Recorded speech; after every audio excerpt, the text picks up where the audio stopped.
All right, well, it's 5:30. Good evening and welcome, everyone. I'm Megan Rust, Interpretation Director at the Frist Art Museum. Thanks for joining us for tonight's conversation with Exodus, Elisheba Israel Mrozik and Aaron Mrozik. We'll begin with a land acknowledgement. The Frist Art Museum's building sits on land that Cherokee and Shawnee Native peoples and elders call their homeland. We acknowledge and pay respect to them. We also acknowledge and offer deep gratitude to the ancestral land and water that support us. This evening's conversation is about the immersive outdoor installation, Blood at the Root, now on view in the Frist Art Museum's Turner Courtyard on Thursdays, Fridays, Saturdays, and Sundays from 1 to 4 p.m. Next weekend is the final weekend to see the work at the Frist. And we are grateful to have Elisheba and Aaron here with us this evening to share more about their work. Thank you. Thank you all for joining us, and thank you, Megan. Yes, a few more announcements before we get started. The Frist Art Museum gratefully acknowledges the continuing operating support from Metro Nashville Arts Commission, Tennessee Arts Commission, and the National Endowment for the Arts. During tonight's conversation, we'll also take questions from you all in the audience. So please submit your questions anytime using the Q&A button that you'll see at the bottom of your screen. And thank you in advance for your patience with us as we present this program online. In the event of a technical difficulty, we'll pause the presentation and we'll work quickly to resolve the issue. If you're having difficulties on your personal device, please feel free to send me a chat message. And welcome again, Elisheba and Aaron. Thank you so much for being here.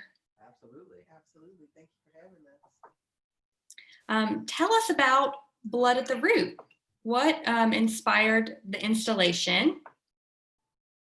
And what inspired you all to work together on this project? Well, so with the shutdowns and everything surrounding COVID-19 earlier this year, Elisheba and I had actually started talking about developing some art pieces together in other areas. And so we kind of were already looking at exploring how we could both be working together artistically, whereas a lot of times it's been Elisheba being the main artist and me supporting her in some type of production role or things of that nature. But she actually came to me with this idea that she had of transforming portraits that she had found at thrift stores and wanting to create that whited out-eyed look that is seen throughout the Blood at the Root piece. And when she was describing everything to me, the way her description sounded it sounded like it was just characterizing, I guess, what I would call like overt racism and overt white supremacy. And it something in that time, I think it was actually the overt versus covert white supremacy pyramid, if anybody's familiar.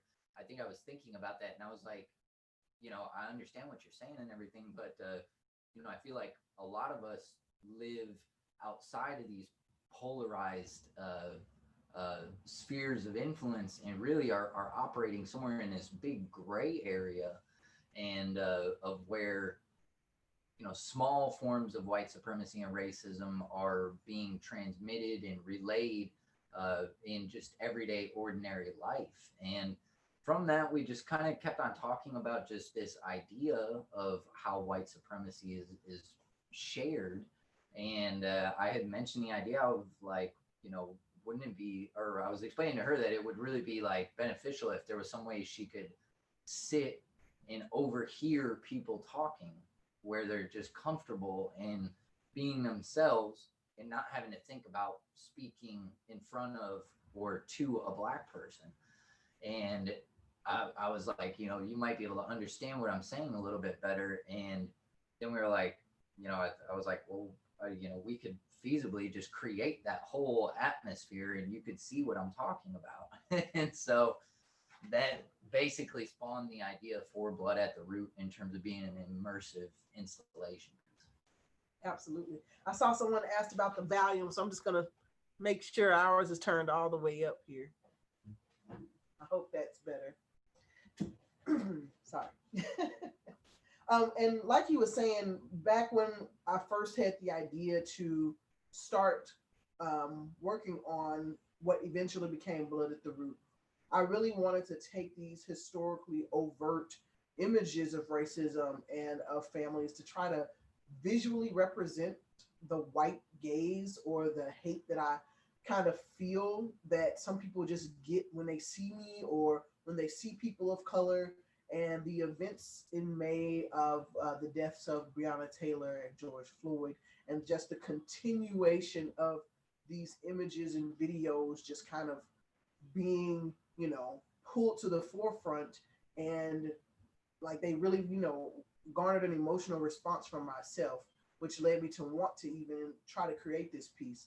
And I really wanted to step outside of my normal artistic medium of painting to try to make some kind of real impact or something that's more than just something that somebody can stop and look at, to give a different aspect and a different viewpoint of the argument that people of color are, having right now with certain people who say that there are no problem. Well, we've got some images here. I know you've talked a little bit about some of the stuff that we'll share in the slideshow. But this is the outside that you encounter when you walk up in our Turner courtyard. And you all have created this to seem like an everyday home. Yes, it definitely, we wanted to use the American dream image that's been pushed on all of us since day one. White picket fence, house in the suburbs, 2 kids and a dog. We really wanted to make it seem like a familiar place and a familiar idea, and one that can be easily, connected to America and Americana. This is where you see houses that look like this, and also the front of it is kind of aged, and we really wanted that aging to kind of give an antiquated, outdated look to it, so that we can start acknowledging that these thoughts and ideas that we're having are antiquated and they are outdated and they need to be fixed. And the very infrastructure of the American dream is rotting, and we really need to get in there and fix it at the foundation. And you walk in and you encounter, if I can get this to advance, there we go, sort of an everyday home. And there are so many different things to discover in this installation. And I love how you all have made it so that people can, safely explore the inside. They can touch, they can flip through photo albums. What are some of the symbols or motifs that you all created, the Easter eggs that you all left for people to find and inside this piece? Well, there's, excuse me, there's really a connection or a symbolism to every piece that was put inside of there. For instance, in the image that you're looking at right now, there's the candle that's up there, which the candle is a bicentennial candle, showing just that constant look back, and that continual look to our founding fathers and where did this country and this idea come from. But then even furthermore, the actual emblem on there is for the Star Spangled Banner, and that's supposed to be an image of Francis Scott Key on there. And of course, in just the recent years, there's been more discussion in regards to the acceptability of just even something like the Star Spangled Banner, because we're only looking at a portion of the Star Spangled Banner and not necessarily the entirety of what it is. And there's controversy that even surrounds that. And some of the other images in there, like the references to just military and patriotism, if you will, in terms of its identity of military service for the country. And these things, we don't see them as wrong or something to be ashamed of, but it's just an understanding of, can we actually talk about these wholly? Can we talk about all of the impact and the implications of these things that have been historically done and are historically revered, and what do those things mean? And some of the other stuff is just regular everyday things. For instance, in this picture, it's great because you get to see the difference. Whereas there's one child here whose eyes have not been whited out. Ooh, that's actually a little baby picture of myself. And next to it is, you see some kids playing soccer and their eyes are whited out. And what's interesting is, I mean, like the kids, for instance, are playing soccer, which is realistically a much more internationally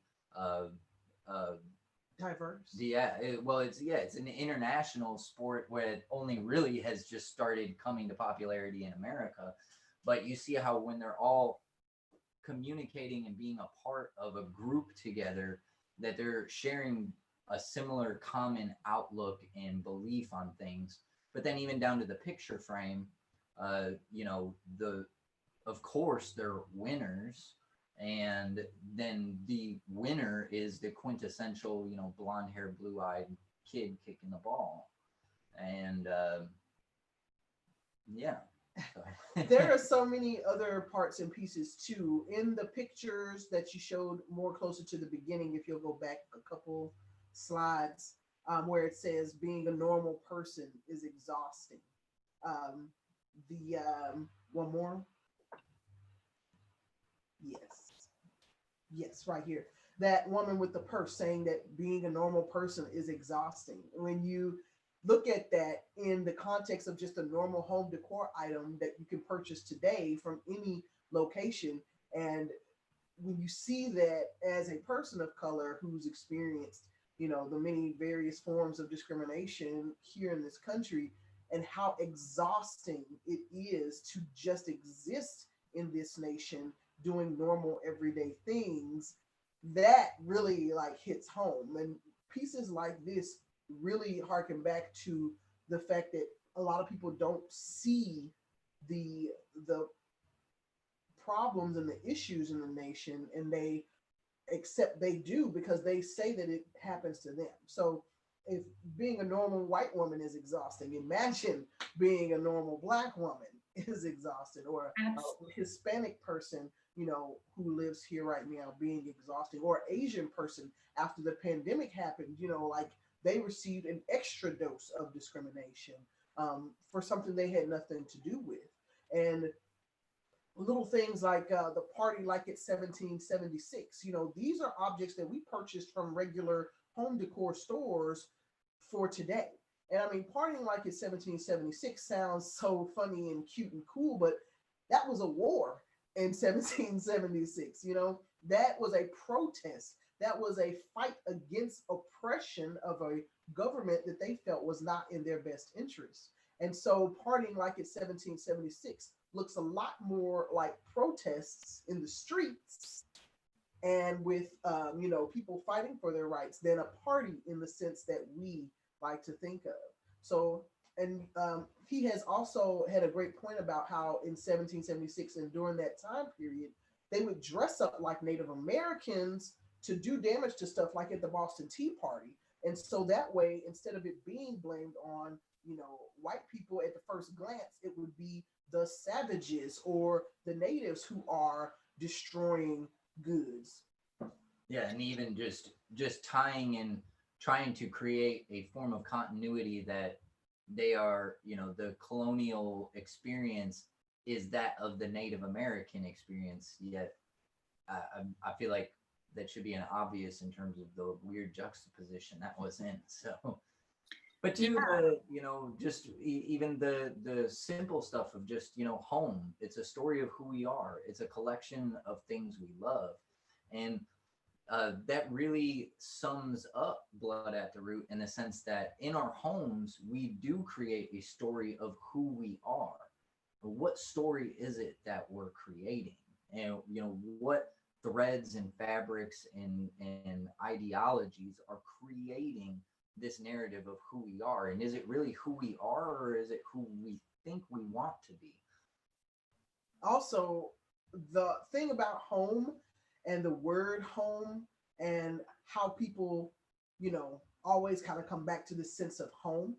Black Americans specifically are the one group of people kind of, that have no home per se, because we weren't included in this being our home for so long, and we still do not get the safe feeling of home that a lot of people have. We're not safe in our own homes. We're not safe in our own cities. We're not safe in our own neighborhoods. So home for us is something that we're still searching for, because we're not able to have that safe kind of space that home is. And also how that sign says, it's a story of who we are. Well, the story of who we are as Black people in America is a very different one than the story of America as a whole that has been given to the world. And so all we have heard for so long is bad or negative things, and that's who we are, and it has been internalized in so many ways and expressed out in that way. And if you've ever seen Jane Elliott talk about racism with children, when she did her Blue Eyes, Brown Eyes experiment, she asked these children, what is it that made you, turn so angry so quickly? And they always say it's because they told me we were bad. We were supposed to be bad, and I felt like we were supposed to be bad, so I acted on that. And if you take just that little small kind of idea and you bring it to the whole entirety of, Black existence in America, when you've told people for so long that they are not good, not right, not, they're going to internalize and, put that out there. And so it takes time to reclaim our identities as Black people and not listen to the outside rhetoric that says that we aren't good enough for this, that, and the other. So many interesting objects that you have chosen for this installation, and I love that every single one has a thought and a purpose behind it. I want to ask you again about the whites of the eyes, and I think Aaron, you touched on how like this young version of you is not yet blinded or burned. His eyes aren't yet burned. And then you've got, some other pictures of young children here. And then I love the ones like these where an older person is sort of passing along that. Yeah, and that's exactly what it's reaching and doing. So is it just that this white glow or burn within specifically the adult's eyes, and then in some images the children's, is showing that idea of how there is this great white American identity, and when it is brought into question or just looked at anything other than being its perceived perfection or greatness, that it almost incenses the people of whom are holding this worldview. And so they become combative and defensive in terms of just defining and who it is that they are within this whole sphere. And so when you see this happening to the kids, like what we're witnessing is just like that transmission of energy and ideology and understanding of this is how the world works and this is how America is. And so we're seeing that happen, for instance, in this picture between the mother and the child, whereas inherently children are not racist, or really realistically are not really looking at life through too much of a hierarchical type of lens. And those ideas are things that begin first in the home of the parent, or just whoever that parenting body is, teaching the child, like, this is how things are, and this is how you see and perceive the people around you, and start creating that worldview. So it's not necessarily something that's natural to us in that sense. It's something that is taught to us over time. And in the picture that you showed right before this, you'll notice that next to the baby is Jesus, and Jesus's eyes are not whited out, because Jesus' representation of innocence in Christianity, and he would not have flames in his eyes based on the stories and the witnessing of him and his message. So when we think about white supremacy and how it has used the message of Christ and of God to twist and to make it the thing that controls and keeps people from fighting back against it because it's righteous in this way, it really just appropriates his message for their use in wrongdoing. And I don't know if there's a picture of it, but we had the 10 Commandments up on. I don't think that's not in there. Picture of it. Well, inside the trailer is another piece of wood with the 10 Commandments that I'm sure a lot of people have had in or seen in their grandparents' homes, especially down here in the South. And it's whited out on the knots in each of the 10 Commandments. And that's also because they use, white supremacy as the marker to ignore the knot in the 10 Commandments and commit the sins that are listed there in the name of God and in the name of Jesus Christ. And just that white supremacy message just overshadows the fact that they're not following the God that they, put out there as the reason for, goodness and light and all the things in the world. So where did you get this stuff, the pictures and everything for the installation? And I think Aaron said you kind of started collecting before the idea for this installation emerged. Well, I mean, a number of those pictures are like my own childhood pictures. And like in the one that you had before, there's like a baby with a pencil in the ear. And like, yeah, that little kid, that's a picture of my dad in like 1969, I think, or something. So he lucked out. He didn't get his eyes whited out. But if I think if you skip on ahead more too, there's another photo that was of me. Like right that's my high school graduation picture, and that's me and my great grandmother right there. And even what's actually is sickly perfect for this trailer is within an hour after that picture was taken, we were in a restaurant and trying to just have a great finish to the evening. And my great grandmother got very, very angry at a Black family that was sitting next to us that had their kids, and she just felt that their kids were out of control. And she didn't use the words people of color or Black or African American to describe them. I'll let you imagine which word she did use.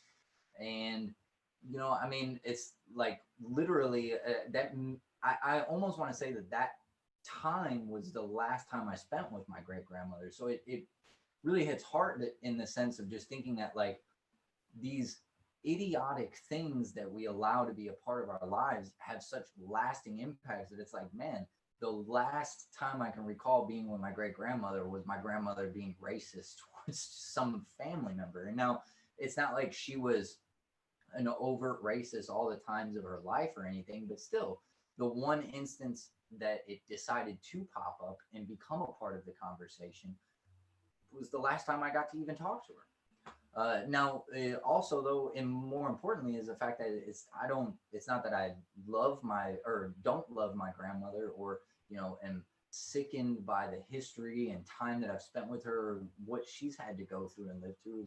I love and cherish and respect her. But I'm able to recognize now that like, hey, like, some of her ideas were just flat out wrong, and very obviously am not perpetuating them anymore.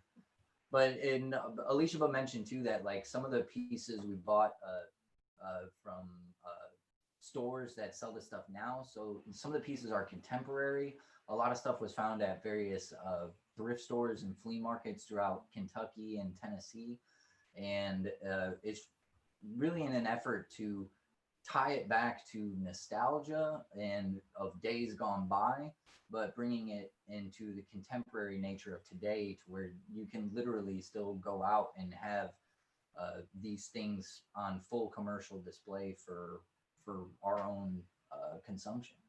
And a lot of things too are modeled after homes that the 80s and 90s kids definitely grew up in. You know, we grew up in our grandma's grandparents' houses, and they had that look and that feel and that smell. And that's kind of that's a pretty universal kind of American thing, just after talking with people, how kind of grandparents had this thing and it look and it smell from that time period. And that's a unique, I think, American experience that we all share, no matter what race, because everything here is so mass produced. Everybody can buy the same thing from similar stores all across the country.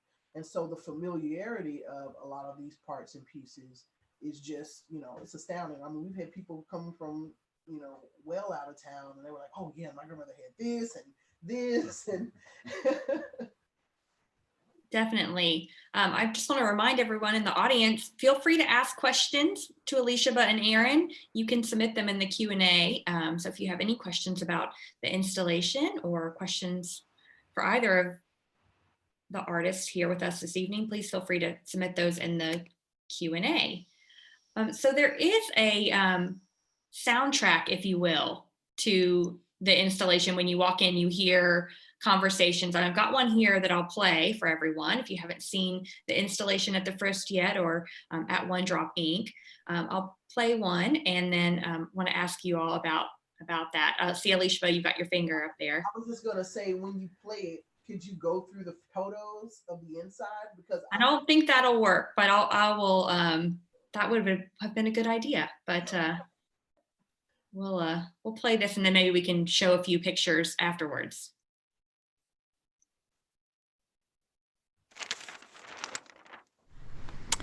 Gosh, I just love reminiscing over these photos with you. I know. It's so good to think of the good old days. You said it. Gosh, do you remember those summer days? They just seemed like they would last forever. How could I forget? Dean, the pool. Dean, geez, I haven't heard that name in ages. And the pool, we lived there. I know. Oh, those were the days. I felt so sorry the next summer after they changed it. What? Oh, yeah, I know what you mean. It just wasn't the same. It was such a great place. Our whole group could be just us. We were young and free. I heard from my sister, though. She definitely got chipped. It wasn't the same. All of the magic of that place was gone. And there were all kinds of folks they just let in. It just wasn't the same. Yeah, it all changed. You know, I heard Dean is actually running for Congress now. What? Dean? You keep up with him? You don't say. So there are conversations like the one we just listened to that play throughout your time in the installation. I'm glad that you picked that one, just because that one has a lot of great motifs in it. And I mean, it really doesn't have a racial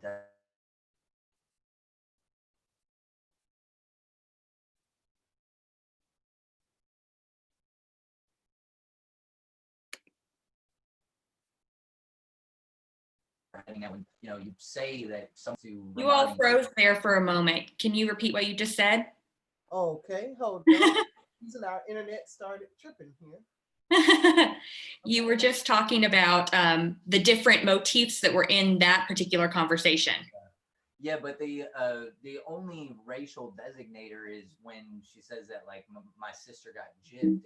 In America, we don't even really recognize or remember just that even saying got gypped is in reference to Romani gypsies, and who actually right now are having civil liberty disputes in many European nations. So it's actually completely culturally relevant to today. But there's just this reference to the pools, and obviously tying back to before desegregation of the pools, and again, it's like there's like implied meaning in the sense that she says, the older woman says, oh, things just were never the same, and the other voice goes, yeah, I know what you mean. And I feel like that's a big problem, where it's like this implicit like understanding and agreement, and being just like, of course, yeah, like I know what you mean. So in a sense, the racist aspects don't even have to be conveyed in word as much as it's this shared understanding of, you know what I mean, and you know what I'm talking about, and you're a part of this group. But then too, it talks about this other character, Dean, who's just some person. But Dean was at these swimming pools. He was with them when it was still segregated. And now Dean's running for office. So it's tying back to that of like, the people, like sometimes we forget and think that this stuff happened so long ago. Mm-hmm. But the reality is that the people who were alive and, taking part or being subjected to, or just trying to live life in a Jim Crow era world, in a segregated world, those people are politicians now. Those people are judges, those are mayors, they're presidents, police officers. They're many positions of authority. And even if it seems that, even with them being, well qualified for their positions and everything, there's greater questions, I feel, of like, how did the actions and things that they've had to experience throughout their life inform their worldview in terms of how they're going to approach things today, and how they interact with the people they work with, being in those positions of authority. I mean, how many people, like my mom was bused during segregation, my aunts and uncles, all of them were alive and well, and almost adults, or at least middle school and up during Jim Crow and desegregation. And the same can be said of the white people and who were in charge of their kids, and once the Civil Rights Act was passed, it didn't change anybody's hearts. It didn't change anybody's, it just changed the laws so that the government was now not a part of the segregation or the discrimination officially. And so, we have to remember that it really was not very long ago. Yeah, it wasn't long ago, and it wasn't a light switch. Right. And Aaron, you wrote the stories that are playing. Mm-hmm. And when I visited the installation, I really loved hearing the stories, and they really got me thinking. But then those paired with the images, I think really created an immersive experience that really caused me to think. Did you have any specific goals with those? Well, in terms of writing them, we came up with like a series of topics and ideas that we figured would be good to touch on, at least to direct the conversation. And they vary from things like, just reminiscing of the good old times to commentary on nepotism, affirmative action in the workplace, different attitudes within the educational and teaching sphere, to almost gentrification of a sense in the just the changing of a community and the changing of neighborhoods. And I tried to draw on, I guess, my own experiences, things that I've known about, I've either seen or witnessed or even taken a part in or said. I'm definitely not sitting in some high moral authority in this situation, I would say. because I mean, I've had a lot of my own personal growth. I mean, I'm just as guilty of having committed and said and just done stupid things. And the point being is that regardless of whatever history or where you have come from, every single day is a new day. And there's actually a piece inside of the trailer that says, today is a new day. Are we going to make it a new day, or was it going to be the same day as yesterday? Whoa, but still, sorry, the conversations. But yes, I just tried to draw on just those experiences. A number of them like are literal, like they are calling out people of whom I know and have said, like, there's one that talks about, like, how could I be a racist? Like, I used to be great, you know, I would hang out with my friend Daryl all the time. Daryl, if he ever watches this, which he may, I mean, he's a Nashville native, a guy that I met when I first moved here. I mean, we were super tight and hung out all the time. And like when I first moved to Nashville, I went to an all-black church for years. And so, you know, like I pulled all those things inside of there and tried to make them just stand alone, just like objective good pieces on their own. So Yeah, just like everyone has been in a home that looks like this, I feel like everyone has heard or even participated in a conversation that sounds like that. And I love that, you know, some of them are not explicit, but you can sense those undertones of that implicit bias that just sort of permeates our culture. So Well, one of the things that I just want to say is, like, we can't escape it. If you Right. were raised in America, there's nothing you can do but be exposed to it, because it's really in the root of our jargon and our, you know, societal everything. Like, you can't escape the racism and the white supremacy that's kind of embedded within it. So it's just really about recognizing and acknowledging it so that you change it going forward. You were gonna say something? I don't recall exactly what I was going to say. Sorry. I think that, you know, hits the nail on the head there. Thinking about what are you going to do to change these behaviors. We do have a couple questions from the audience, and if anyone else has any questions, feel free to put them in the Q&A. Diane asks, where did you each grow up? When did you meet and where? So I'm from Memphis originally, North Memphis to be specific. And I moved to Nashville in 2007. And Aaron's from Chicago, and he moved here in 2008. 2008. And we met in 2012. The end of 2011. End of 2011. And it was actually on an app called Meet Me. And he just saw my name in a picture, and he sent me a message asking about my name, Elisheba. And so I sent him a message back, and I was like, oh, your name's Aaron. Oh, you should totally go look in the Bible at Exodus 6:23 and, you know, read that. And I was like, don't run away after you read it, but just read it. Yeah, so I went and grabbed my Bible and I went and read it, and it says, and then Aaron took Elisheba to be his wife, and they had 3 sons, and the rest is history. And that's the only time my name is mentioned in the Bible anywhere in the world. Elisheba is only mentioned once. Yeah, I did not know that. Yeah, that's part of the inspiration to our artistic name, Exodus, because that's where we found each other, and we're also in the same sense on a journey, and a journey out from ourselves into a greater sphere of living. Amazing. I did not know that was how you all met. That's Yeah.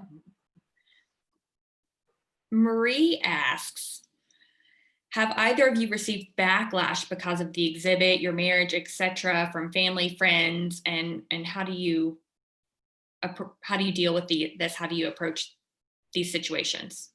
We haven't really had backlash from people that have experienced it. We did have one person who I still cannot believe. Like, I feel like I don't know if they're just oblivious or what, I was not expecting them to not get it, or to at least not come across as not getting it, but they definitely did come across like they did. So that only happened once, but otherwise, most people either really want to engage in conversation about it and share their stories. And I would say maybe if I can only assume is that people that are having an issue with it or something have probably been the ones that have just been quick to leave, but there's been no like major backlash in that sense. There's been a little bit of like online controversy and stuff. And I mean, in terms of our relationship, I mean, I can't say that within my family or anything that I've noticed anything overt said to me. I mean, this has been definitely just a trying time politically, and then with the pandemic and things. And I don't necessarily share the same views as many of the people in my family, and so I mean, there's trying aspects to that, and I don't know how much, nor do I really think that any of their viewpoints really stem from anything that has to do with our relationship in any way. I don't think publicly either. I mean, we've never, well, I don't know. I don't recall experiencing anything from just general public people being, having an issue with our relationship. It's more like surprise. Yeah, yeah, exactly. I know, Elisheba, you've faced some like backlash from just people, but that's usually like just people who, in a way, because Elisheba is so pro-black, it's like shocking to see her with a white man. So I think that can disgruntle people at times.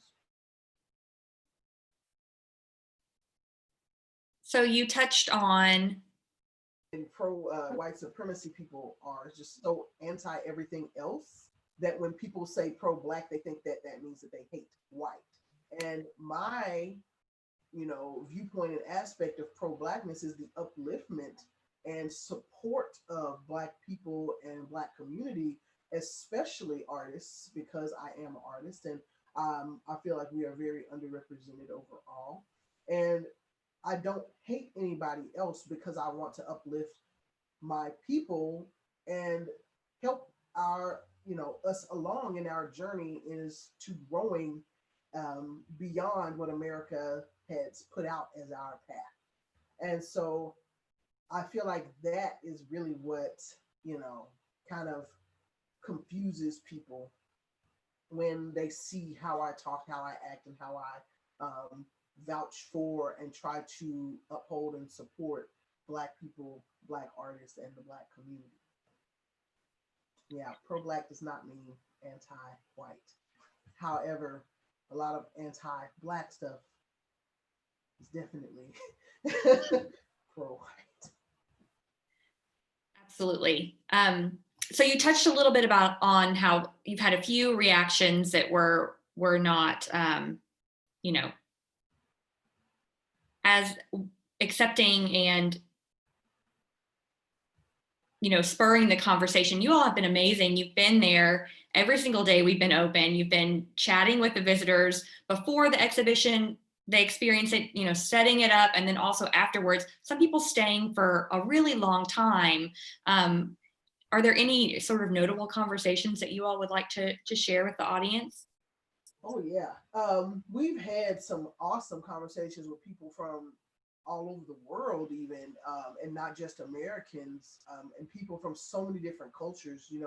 We've had people share their stories and experiences based on like this whole idea of white supremacy in their culture. We had a South Korean American tell us about how, his whole family's purpose in them coming here was to assimilate and learn what the white people in America are doing so that you can get over there and build, perpetual kind of wealth for your family and for your people. And that meant that you need to do whatever the people who were in charge were doing, which is the white, and people, and that white American identity is what we want you to have and want you to, be a part of. We talked to, we had a really great conversation with a gentleman who was Cuban American, And he was explaining to us how he had already prompted in his own family this discussion, because he was rather light skinned and was just talking to us about how this has all made him really start to question kind of his experience as an American because of his lighter skin tone, and noticing and trying to just justify and understand why his Afro-Cuban community does not see the same levels of respect and acceptability, and how to reconcile that in terms of just his own heritage, which that was a great conversation. We just the other day had a conversation with a man from Portugal who was actually in town for the debates and is a reporter, and just hearing his insights from a European standpoint. And, you know, I mean, we don't necessarily hear about a place like Portugal very often, but that even recently that as a country, as a nation, they're now having major discourse on how do they address their history. They were a major colonialization power in, you know, the years gone by, well, centuries gone by at this point. But, you know, like they're asking questions of is it appropriate to say we discovered XYZ place when we got there was already people, so we didn't really discover anything, did we? You know, and I mean, just changing narratives like Yeah. that, Right. you know, it can be a world of difference.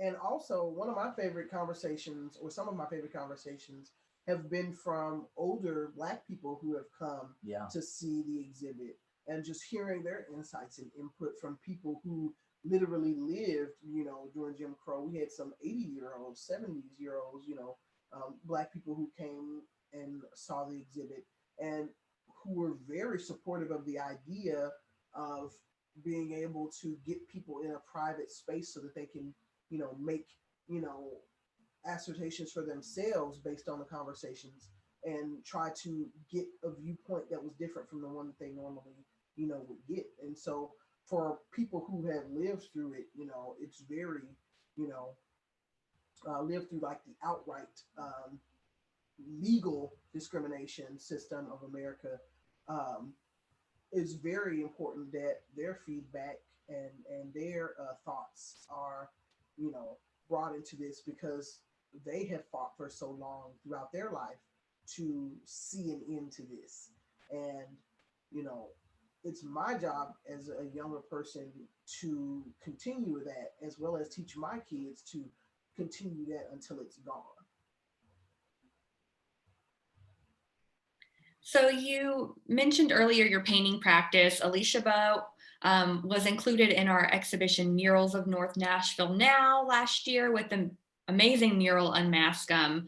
And so this immersive installation is a little bit of a departure for you, and it's the first time you've sort of collaborated as Exodus with Aaron. What are you all going to do next?